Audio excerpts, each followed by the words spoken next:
This is my renovation of my builder grade railings, spindles, and newel posts there.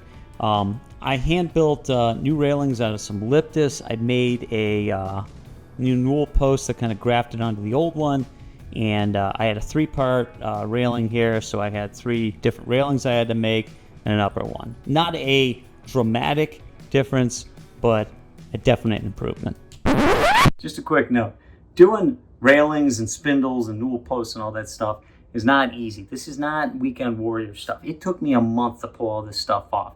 The professional carpenters have dedicated mortisers that have all kinds of angles and stuff that they can set these railings to recess these things properly. There's kind of a cheap way to do it, but it looks like that. So you can see what I did, but I don't know. This is a tough one. So anyways, so if you're still watching, these are the balusters I bought. It's the only part I bought, but I wanted nice, straight, true, primed balusters there. In terms of the newel posts, I used what was already there and I tuned it to make a bigger, beefier newel post there, and I'll show you how I glued that up here in a sec. I also used that thing as a fastening system for the railings instead of having to go underneath like you traditionally do with a regular railing. In terms of the newel post there, it's poplar and pine, and I mitered the corners, glued those things up, shot some brads in there, and did a ton of routering and filling to get them nice and clean. And then I primed and painted those things to go over top of the existing one. In terms of the railings, I glued those up out of 2 pieces of Lyptus, and on the mid railing I did miter the corners there to get rid of any end grain, so it'd be nice and smooth on the end there. The hardest thing is getting those angles, right? So I wanted these spindles to come in at the 40 degrees, so I wrote a CNC program. I had a machine at the top and the bottom of the lower section and just the top of the other one. Even for the caps of the newel post, I wrote a CNC program out of that same material to machine those, so those were perfect miters. And I even put these little bumps in there to help keep everything aligned from sliding. Those got glued up, and then everything got stained with this aged barrel stain from Midwax, which kind of gave them a grayish look to them. Demo's pretty self-explanatory, right? Just cut out all the existing framing, snapped off all the old spindles, right? And I was left kind of with a basic framework there that I was going to kind of build off of. When I started to sleeve the newel post, I made sure that everything kind of fit with the setup I had already built. And then I laid down kind of that base track that I had machined earlier, fit in all my spindles, which took a lot longer than it looks like here.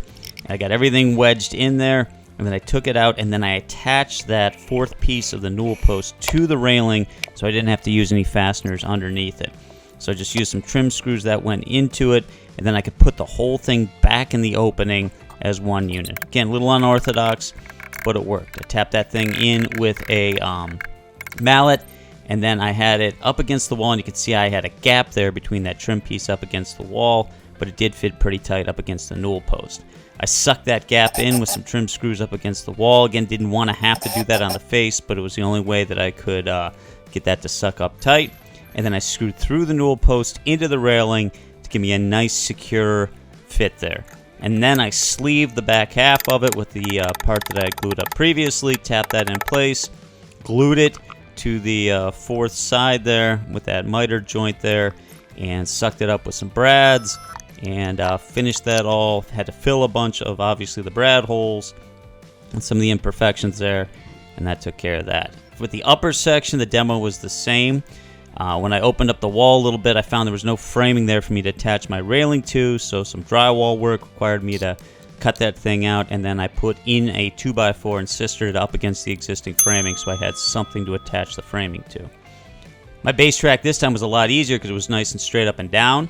Did the same thing with the 4th side of the newel post, screwed the railing into that from the inside, and then that sat nice up and tight against the wall there, and then I had to screw into the wall underneath the railing, which was the only way to do it. I did reinforce my newel post a little bit to the floor, and I did have to kind of toenail into the side of those that base track to get it into the floor. Spindles spat right back to where they were before, and went underneath the railing there. A couple reinforcement screws through the newel post into the railing, tightened everything up, some glue, some brads, and then that sleeve encased the whole newel post. And then to finish it off, I took and glued on the cap there and used a weight in this case a piece of rock salt to keep it drying there. Overall, it turned out fine. Again, a modest improvement for a very modest house. I know it's not a fancy grand staircase, but at least it modernized the house a little bit. A lot of work, a lot more than I think most people would be willing to put in, but got a decent result. Appreciate you watching.